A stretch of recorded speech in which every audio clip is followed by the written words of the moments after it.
Hey, this is James Hood with James Hood Guitar, and today on Quick Fix Tip, we're going to show you how to deal with a Stratocaster that's got a bad string alignment. Check it out.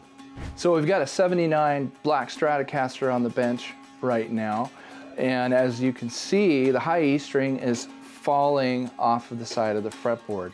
This is something that you see, it's more common on 3-bolt Strats like this one, but you're also going to find it to be an issue at times on 4-bolt Strats. We're going to show you how to fix this. Flip the guitar over on its side.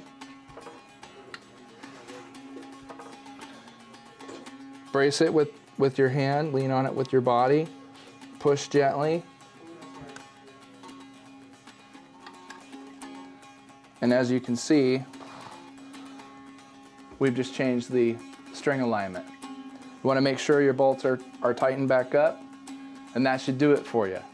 For more quick fix tips, subscribe to James Hood Guitar on our YouTube, and follow us on Instagram and Facebook at James Hood Guitar. See you next time.